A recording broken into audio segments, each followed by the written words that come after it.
And it may sound scary, but what your genius really is two very simple things. Number one, it's when you're doing what you most love to do and what you're uniquely suited to do. That's part of genius. The second part of it is you're expressing something that has value to it to other people. I'm not big on lonely geniuses out in the woods somewhere doing experiments. I mean, what's the point? The point is really to make the lives of ourselves and our fellow people on Earth better. And so I think genius is the sweet spot of two things coming together: what I most love to do and what I do that makes the biggest contribution to people around me.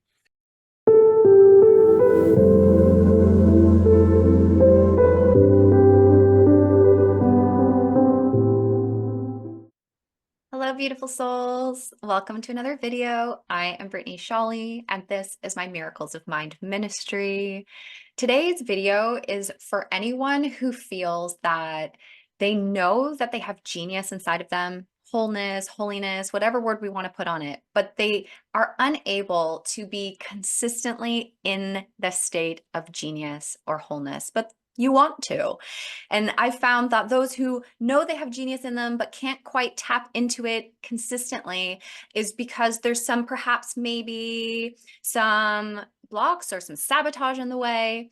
And so today's conversation is going to be with Hendricks, and he helps us to unpack this idea of staying in our genius and how it is that we can actually do that. And so, my friends, I'm not sure if you know Gay. For those who don't, I'm so grateful to introduce him to you today. He is an American psychologist and writer who specializes in personal growth.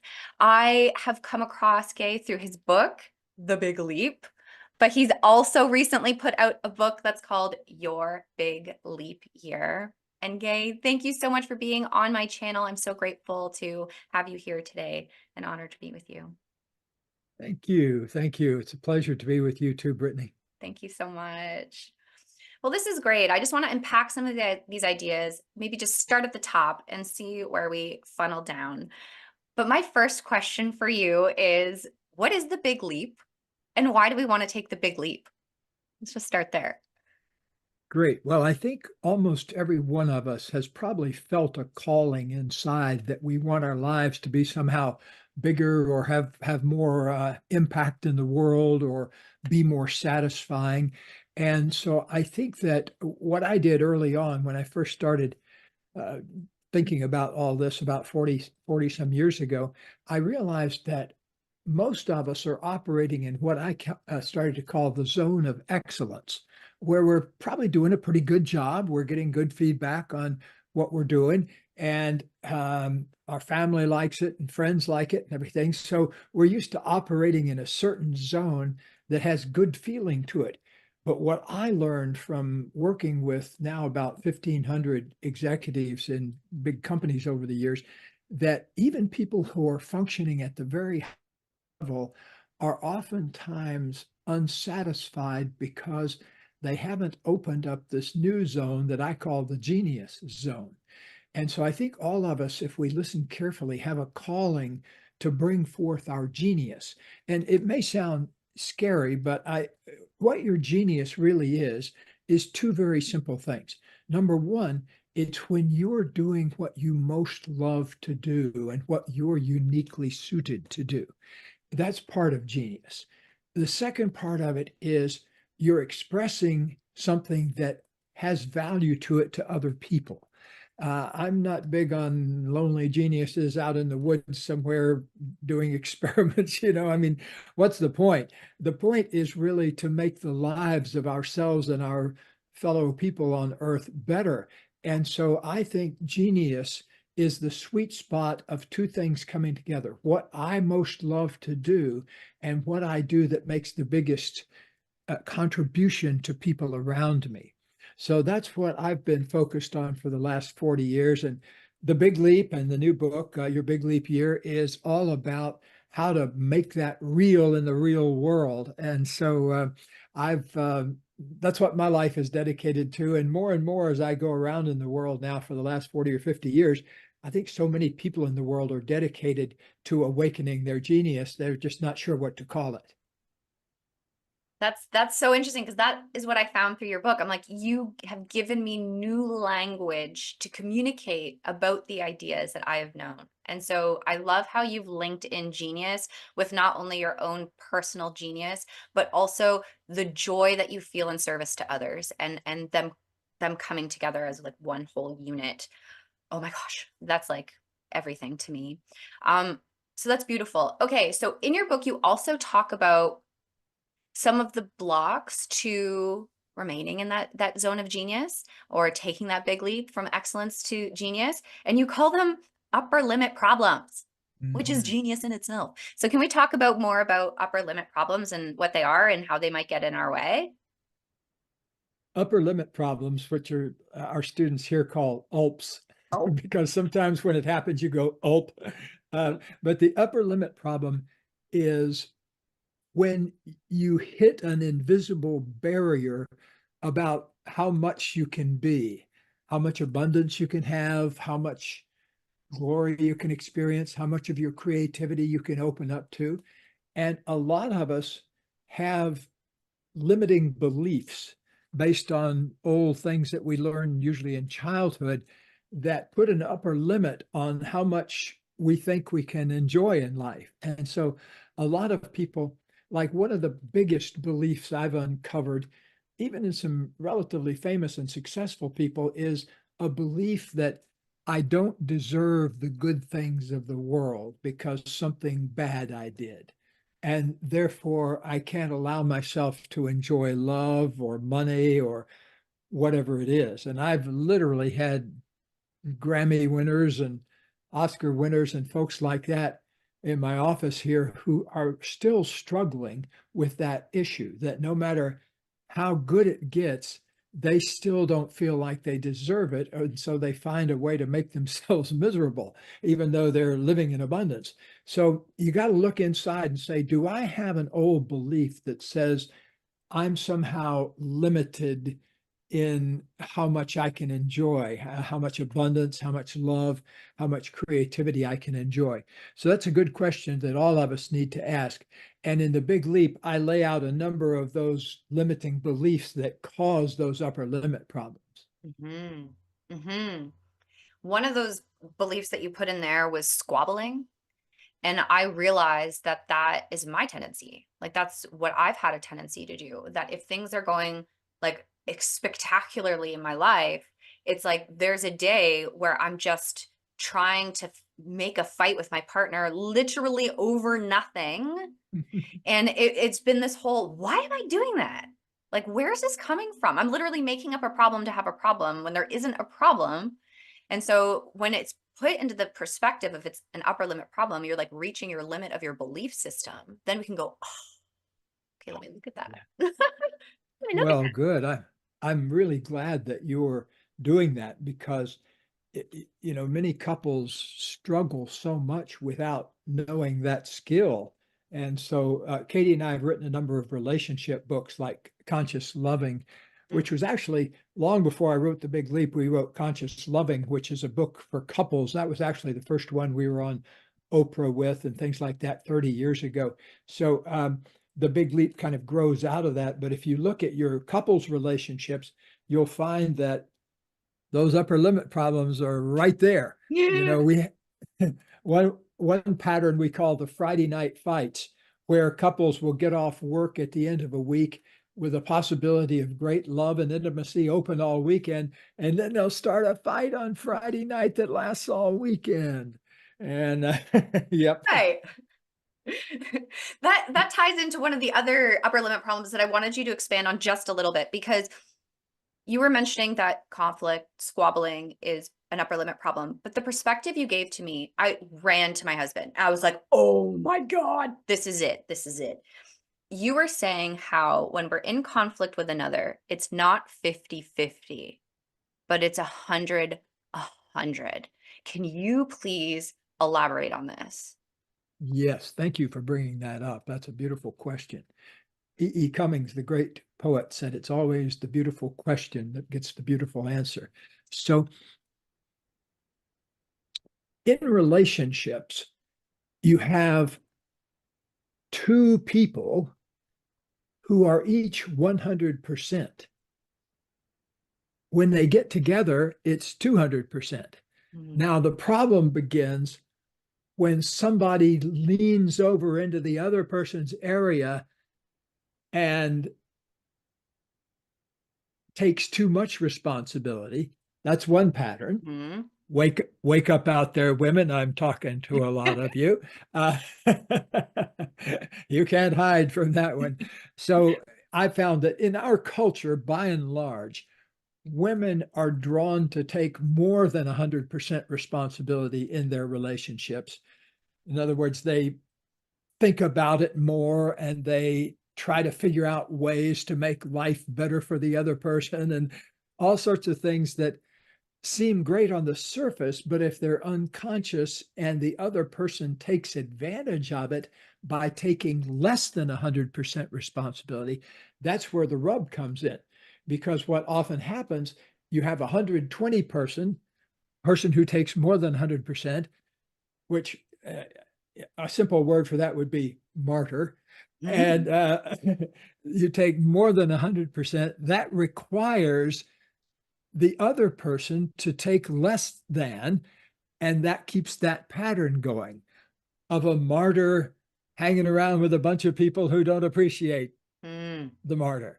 And so you got two adaptations to that 100%. If you're slacking off and blaming other people for your problems, you're taking less than 100% responsibility. You're saying, you people have the responsibility for making me miserable over here, or in relationship, you make me miserable. But it's 100% because in every situation, there's a good reason why the argument has started. And it's never what you think it is. Like money arguments are never about money, and sex arguments are never about sex. See, people fight about basically four things: money, sex, kids, and chores. Money, sex, kids, and chores. If you figure out a new way of dealing with conversations about those four subjects, you've got a great relationship. Yeah. But oftentimes, well, I'll give you an example. Please. Oh, may I tell a story here? Please, Have we got time for Yes, we do. We once had a couple come to us from a foreign country, and we have a program that we used to do. We don't do it anymore because we've gotten kind of busy. But back in those days, we had a program where couples could come in for 1, 2, or 3 day intensive. And they are the only person we work with during those 1, 2, or 3 days. And so a couple asked us for a 3-day intensive, which they said, we've got problems we cannot solve, that we've been trying to solve them. And so we'd like one last ditch effort, And so they came in and flew in, and after a day of getting over jet lag and everything, on the first day, they introduced the problem, which is she had had an affair while at a conference and a one-night stand with an old friend of hers. Okay. And so on the surface, it looked like, if you had him in front of the Supreme Court would say, oh, he's the victim and she's the villain. Okay, just based on that surface. But remember, I said nothing is ever quite the way it says, because one of our premises is that there's got to be something going on the other side that was involved with that. Otherwise, these things are totally unexplainable anomalies. And that's not the way the universe works. So our question was, what is it about him that required that? Yeah, that it was a fulfillment of his prophecy, not just an act of character deterioration on her part. Mm. And so, it's two sides to everything. And so they had gotten locked into the story that she was the villain and he was the victim. Mm. But the problem is with that story is it's an unsolvable problem, because the more the person digs into I'm a victim, the other person has to get into, oh, I'm sorry, I was the bad guy. Yeah, yeah, yeah. And that never solves a problem. There's never been a problem that ever gets solved that way. Right. And so you have to level up the playing field in a way. And the only place to really level it up is asking both people to take 100% responsibility. So for her, it was, why on this particular occasion, you'd never done anything like this before. Why did this thing happen? And for him, the same thing, like, you've been married 12 years. You've never had any problem like this before. Why was this the singular event? I mean, why wasn't she in a car crash? Or why didn't she get the flu? Or, why was it that there was this act of betrayal? And the whole first day, we're kind of struggling with that. And he's saying, no, no, no, that's ridiculous. I am the victim here, and you people better understand that quick, or we're going to get on our airplane and fly back home. So he was, giving the usual song and dance of defensiveness. But on the second day, it cracked. Mm. He cracked. Their relationship cracked in a benign way. When he suddenly said, I wonder if this has anything to do with my dad. And I said, oh, what is it about your dad? And he said, well, when I was less than a year old, I have 3 older brothers, and my mother, after I was born, left my dad a note and ran off with a traveling salesman or something, and we never saw her again. Mm. And so he had grown up in a childhood where his father was always telling him what low life women are and how you can't ever trust a woman, and when the chips are down, they're never there for you. So he was implanting a script in this little guy's head so that later on he was programmed for betrayal. Right. But the interesting thing was, the moment he understood that and realized that, he had to come off his defensive position and say, oh, I see how I could have created that situation due to that old unconscious programming. And that's actually the way it often works. Like the great psychiatrist Carl Jung once said that if you refuse to deal with something in your unconscious, it comes to you in the form of fate. Mm. It looks like this event has come out of nowhere. My wife suddenly had a one-night stand. That was his view. And so, but they never come out of nowhere. And so what saved their marriage was both of them owning 100% responsibility. I mean, she had her work to do too, but it was possible once they got back into being equals again. And unless you're equals in a relationship where you're both taking 100% responsibility, to us, you're not in a relationship, you're in what we call an entanglement. Mm. And they're very different kinds of things. Then a relationship is between two 100%. And an entanglement is between two people who are fighting over who's responsible and who's the victim and who's the villain. Mm. Oh, this is such a powerful perspective to take into all of our relationships, because the 100% and 100% thing, the radical responsibility, coupled with knowing that you're never upset for the reason you think, like that's a standard, A Course in Miracles line. You're never upset for the reason you think, and that your power is in being totally responsible, right? So those are like the two foundational elements of like what I know healing to be. And so the language that you put on it and how you like break it down is just next level practical. So thank you for sharing that story. I know so many people are going to relate to that so deeply.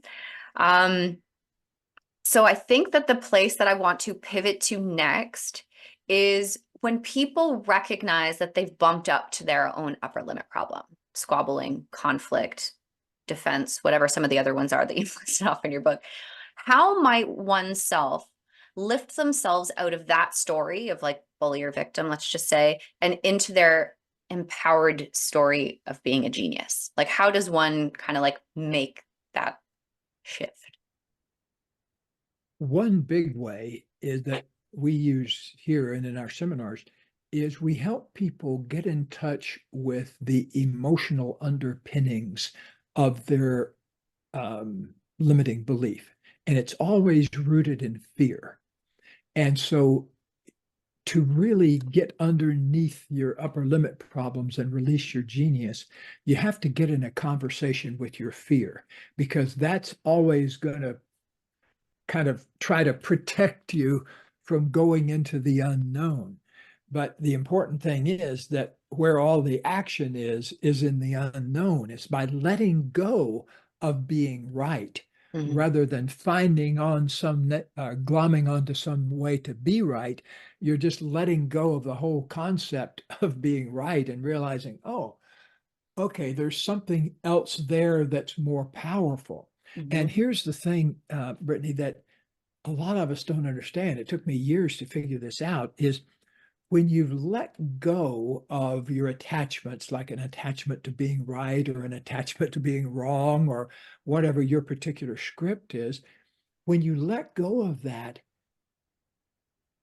you open up to the creative power of the universe, because the creative power of the universe is not in the mechanism of being right. It's in the mechanism of opening up and saying, what can we invent here? Out of a place of responsibility and out of a place of wholeness. The moment you let go of your own little identified point of view about being right, particularly, you open up the universe's point of view, which is the universe has a great point going on all the time trying to teach us, which is constant renewing creativity. I like to use the example of a place I read in an astronomy magazine about there's a place out in the universe where it's giving birth to 32 new suns per second, S-U-N-S, suns, like our sun, that big shiny thing up there. Imagine 32 of those a second. Wow. Spewing out of this cosmic hotspot out there. Wow. That's the front burner on big time. And yet that's what the universe is doing in that little part of it. Here, we're a miniature microcosm of that. We're kind of a little microcosm version of that, because you can test this out for yourself. The moment you let go of whatever your stuck position is, you have access to wisdom that's been there all the time. You just weren't tuned to the right wavelength to receive the information. Yes.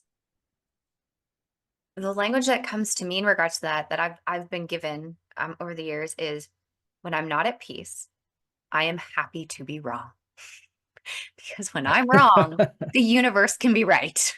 But if I think I'm right, I'm going to stay in my hell.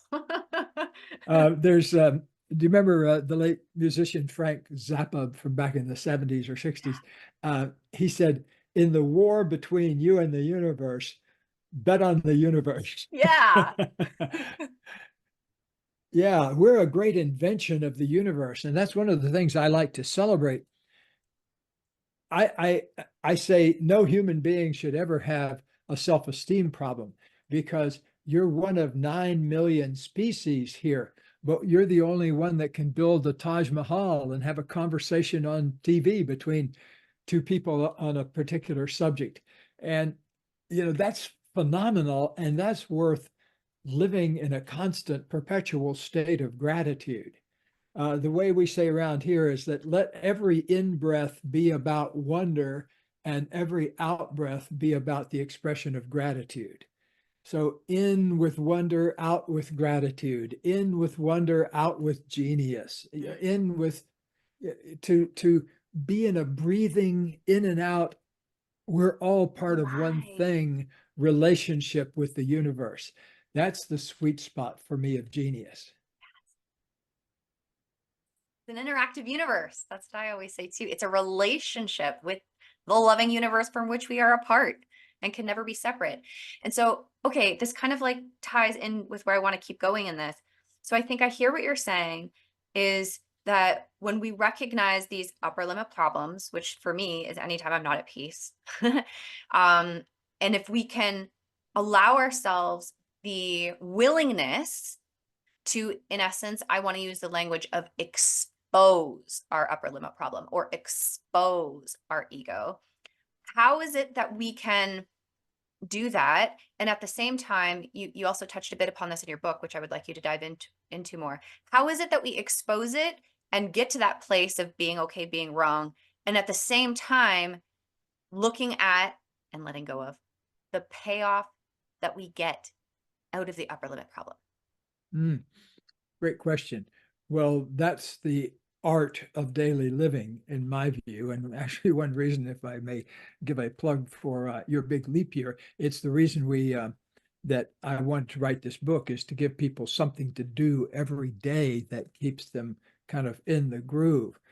Because I often like to compare personal growth to being like an automatic pilot on an airplane, that you set the goal and then you've got to be willing to drift off, because an automatic pilot drifts off every second, but it has a little mechanism that said, okay, we're going to the right, let's correct to the left. And then it says, okay, we're dropping a little bit, let's level up. And so it has thousands of computations going on every minute, but they're all about catching the drift and making the shift, catching the drift, making the shift.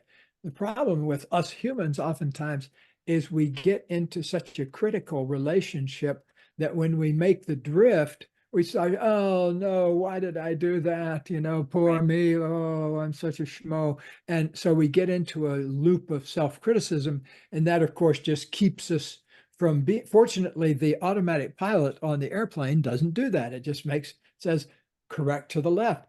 So that's important, because if I leave LA and fly to Hawaii, I get there by being wrong 99.9% of the time, because it's all about the little acts of correction.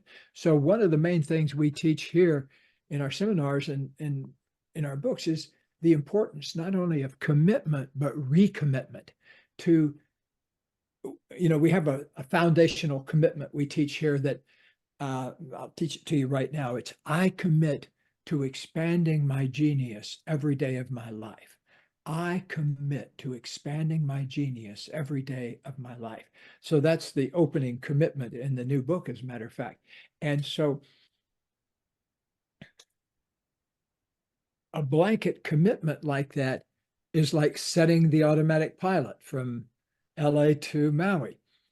But you're not going to get there by always being in that straight line. You've got to be willing to wander off. And it's like a diet, if you got to be willing to break it and then recommit, because otherwise, if you have a stick of gum in the afternoon, you say, oh my gosh, I've broken my diet, and so I can eat an entire plate of cookies. Right. And it's that all or nothing mentality humans have perfected. I see, this is what I'm saying. I feel like you've given me new language for the things that really worked for me in my life. The thoughts that I would repeat every single day is, every day and in every way, I'm getting better and better, which I feel is like similar to your mantra of I wanting to be my genius and expand it I love the language of expanding it every day. And I feel the analogy that you gave with being on autopilot is so relatable. And the imagery that I'm seeing with that as well is that when we've set it on autopilot, like you said, you have a goal, you know where you're going, and so it's going to get us there. But when it's on autopilot and we're trusting the autopilot, if clouds get in our way, we're not going to all of a sudden be like, oh, well, I'm not going to get to my destination.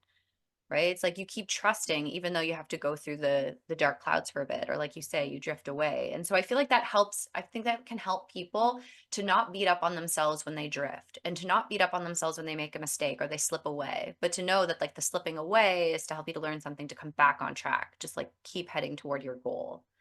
When does it go from us working on ourselves, exposing our egos and our upper limit problems, and recommitting to our goal of genius every day? And where does that then extend to the relationship part and the purpose part? Where does that all tie in? Because you were saying at the beginning that it really has to do with like whatever you're meant to do that brings you joy. Well, one of the big things that human beings have to realize is that it's what's in here that's giving rise to what's out here. That if, like, I had another client one time who I saw him in his 30s, but he told me that from his teenage years, he'd had 17 different relationships, some lasting a month or two, a couple lasting a year or two, but he'd had 17 different relationships that ended with somewhat abruptly with the person leaving town or leaving the relationship. And he uttered the greatest line. He said, "I'm beginning to wonder if it has something to do with me." You know, it's very touching that a person would finally have that realization in their 30s after having so many experiences of this. But in a way, we're programmed to look outside ourselves because, you know, if you're in a given day, you're bombarded with advertising that says, do you have a headache? Take one of these pills. Whereas you never hear a message like, do you have a headache? Think of how you might be storing anger in your body from earlier in the day, you know, because that anger is often a driver of tension headaches. And we don't hear that commercial because there's no commercial value No to money it. in that. And there's Yeah. no money in that. And there is a lot of money in pushing pills to solve this. And same thing with relationships. When a person has a bad night in their marriage and they go down and sit at the end of the bar, they can get up a crowd real easily by saying, "You wouldn't believe what I've been through today, fellows, and you wouldn't believe what that fill in the blank did today, or I've been putting up with this fill in the blank for 32 years, and I'm not going to put up with it anymore." So you can get up a good conversation with that.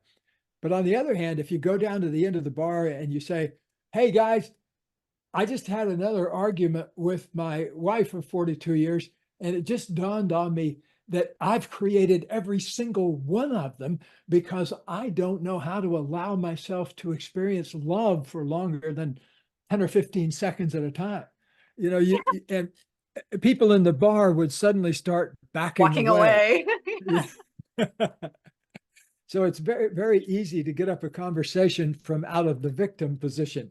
It's like an old New Yorker cartoon from many years ago. There were these three guys on the street and they were making up signs for the day to collect money to panhandle on the street. And one of the guys' signs said, "I'm a victim of society." And the next guy said, "You know, I'm a veteran and that's why I'm here." The third guy was making a sign that said, "I got here through a succession of poor choices." And the first two guys were saying, "You're never going to make a nickel with that sign, son." Too honest. Oh my goodness. That's so true. It's so true. And that's why I think it takes a humble heart to walk the healing path because it's not to kind of make alliances over our suffering or our victimhood, but it is to liberate us from the binds that we've put on ourselves for so long. Well, Um, that actually that speaks to one of the other big limiting mm, beliefs because a lot of people limit their commitment to their genius because they feel a sense of loyalty and abandonment if because they're going to right, leave people behind if they shift their belief system a little bit. I had a great example of that personally where I broke my leg this past year and I was in the rehab facility over there where I was getting PT, physical therapy. And one of the guys that was helping me was a young man of about 25 years old, who, if you just take a look at him, he looked like, you know, a gangbanger or something because he had tattoos all over the place. And actually, he had been in a gang and all that and earlier. And he had an enlightenment moment during a Thanksgiving dinner with his family, he suddenly realized that everybody in his family was either in prison, going to prison, had recently got out of prison, was in the middle of some kind of trial, but they were all in the criminal milieu in some way. And he himself had just got out of juvenile hall for his first offense. So he was going in the same direction. But I don't know what triggered it on this Thanksgiving Day, but he had this realization because we were all in the same room. He said,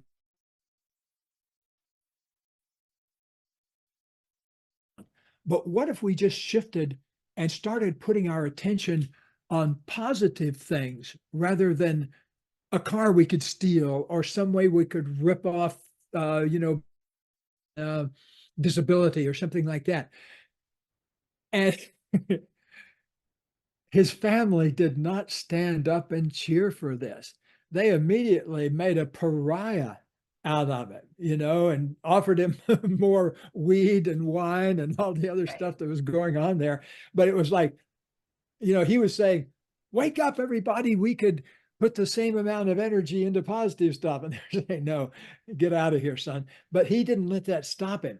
He changed his life. He went to the local junior college, and then he's now getting into physical therapy school. How do I know? Because I wrote him a letter of recommendation. And I invited him over to my house afterwards and wrote him a letter of recommendation that we I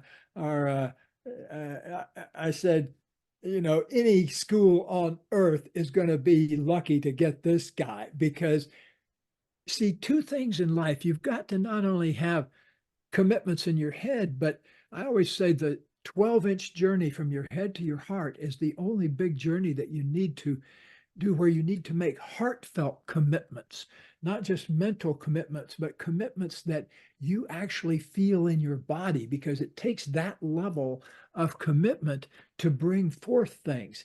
It's all about alignment.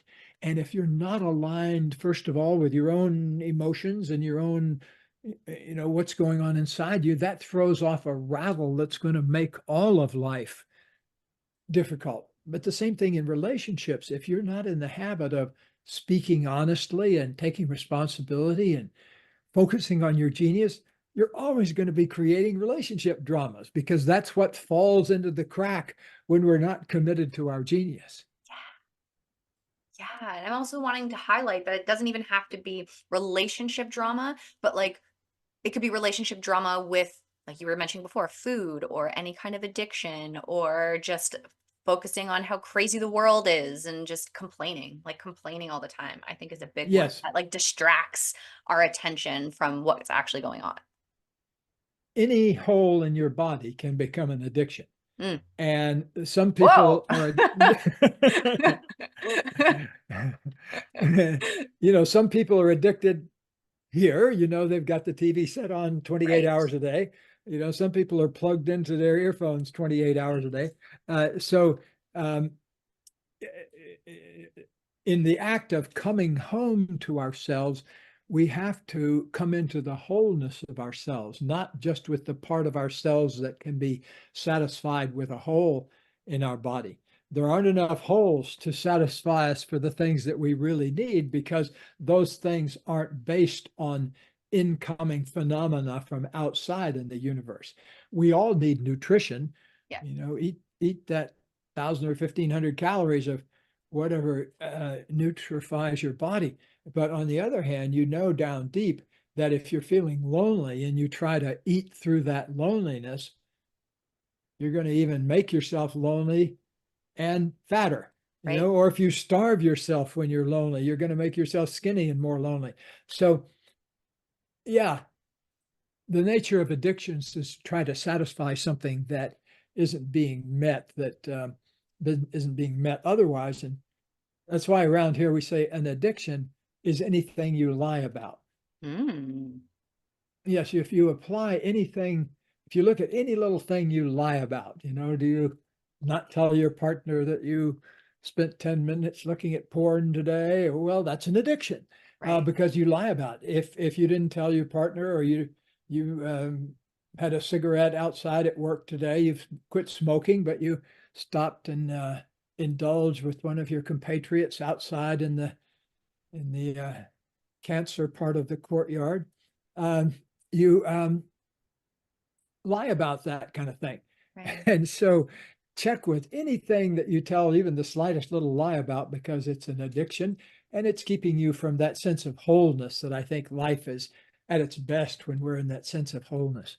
Yes, that's so great. And I want to loop that back to what you said before, that even if we spot those places where we're lying and their addictions, that it's just being on autopilot and it ticking off the path for a minute. So again, there's like Yeah. no guilt or shame in that. It's just like bring ourselves back, come back to that commitment. Get to the point where you recognize your guilt and shame, but you're not using it as a blunt instrument on yourself. That's good. Yeah. I like that you emphasize like you have to acknowledge what you're feeling and you have to acknowledge what you're thinking and you have to expose it, work with it, unpack it, question it. Because otherwise I've found a tendency, especially like in the spiritual community, that there's this sense of bypassing because we want to get to our zone of genius so bad. Like we want to get to Yeah. that place of joy so bad that it becomes a concept instead of like a lived, like you said, from the head to the heart lived experience. And that's what I find in your work, that it brings it practically from the head to the heart to be expressed and lived consistently. Well, thank you. I appreciate you hearing the music of that as well as reading the words. Yes. Yes, I feel it. Feel it. I think one of the last questions that I have for you is this kind of ties in with perhaps maybe some of the resistance that people might feel of being totally committed to undoing these blocks, getting rid of the upper limit problems and staying in their zone of genius, is that question of like, I just don't have enough time. Like I'm doing so much in the world already. How do I have time for myself, for my relationships, for my healing, for my creative endeavors? And you brought forward this idea of Einstein time. Can Mm, we flesh that out a sure. little bit and see where that'll take us? Yes, the reason I call it Einstein time comes from a story that Einstein told to illustrate the theory of relativity. He was trying to teach theory of relativity to some high school kids or a young group of young people. And he was saying, it works like this.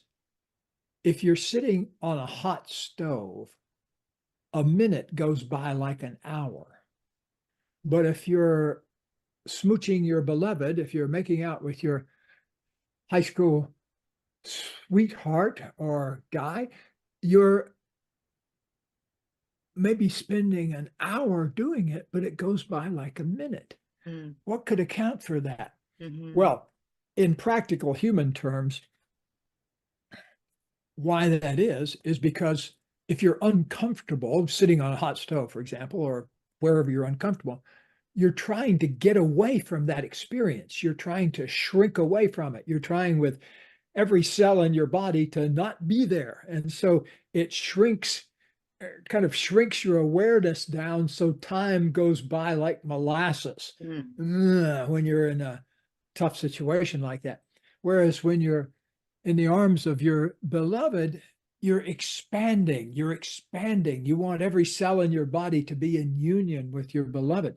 And so that is the illustration of why you want to go for Einstein time, is because you want to always have the possibility of that expansiveness that most people don't feel when they think about time.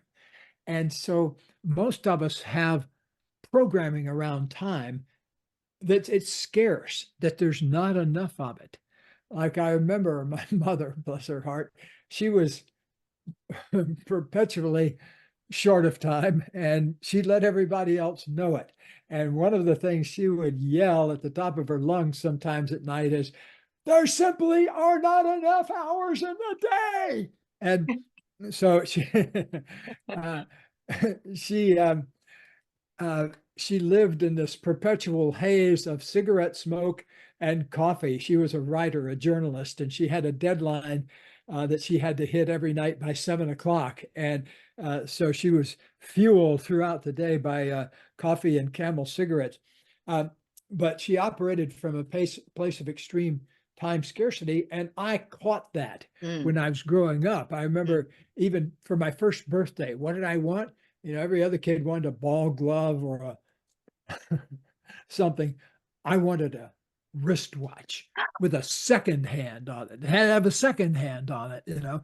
And at the time, I think the one I got was $1.99 or $2.99, 1950, you know. And but boy, that thing seemed like the Rolex to me at the time, you know, because I had that watch and nobody else in my first grade classroom had a wristwatch on.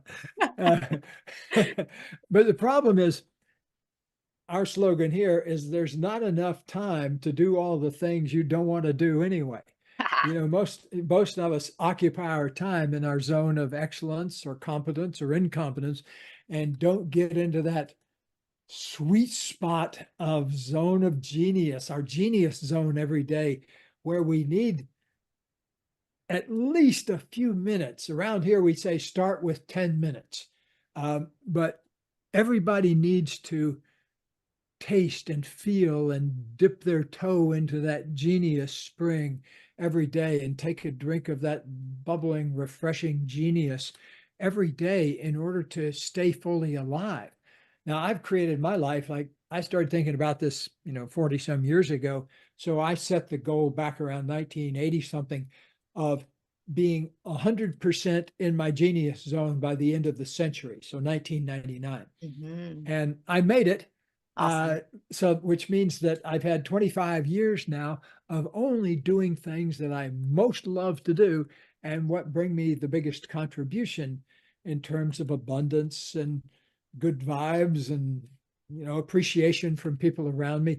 So every one of us can do that. It takes a little bit of sweaty work though, because we have to confront our upper limits and, you know, get ourselves focused every day. One thing I forgot to mention about Yeah. Einstein Time that's a Yeah. very practical thing you can do Please. is just start listening carefully to what you say about time. Mhm. Particularly, do you use time as an excuse?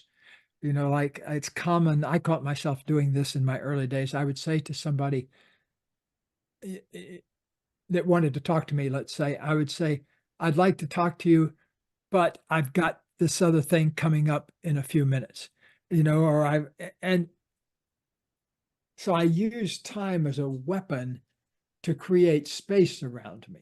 But Mm. I don't do that anymore. Even if somebody stops me on the street and I'm heading in a direction, I actually like to stop and make contact with the person, even though I get stopped now, you know, 50 times more than I did when I first started thinking about this 50 years ago.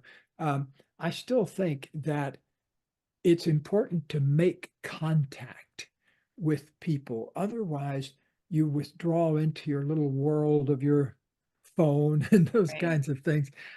So I think those little, they can even be 2 or 3 seconds of genuine contact really has a nutrient value to people. And so I think let's look for those moments and make those moments of genuine contact. Yes. Genuine contact. Thank you for saying that. Because that does then allow our time to be used to bring us closer to each other instead of further apart. And that's everything to me. So this is so beautiful. This is so nourishing. I've received so much from this.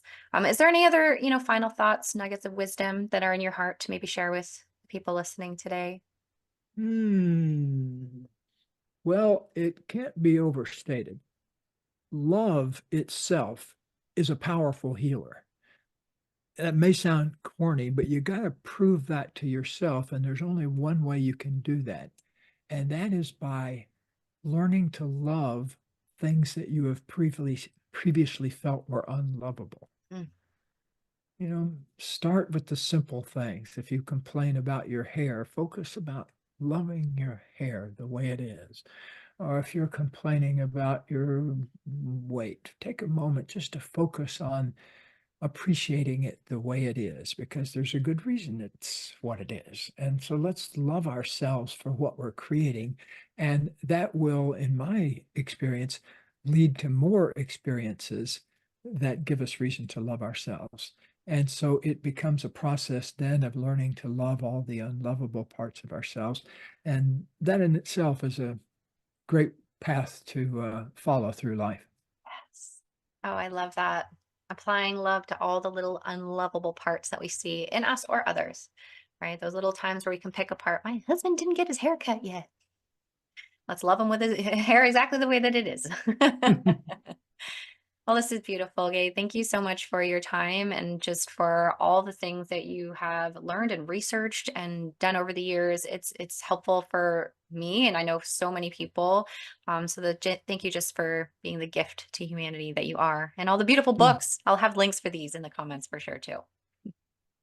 thank you very much. Great talking to you today, Brittany. Thank you, Gay. You too. Talk to you soon. Bye, Too. everyone.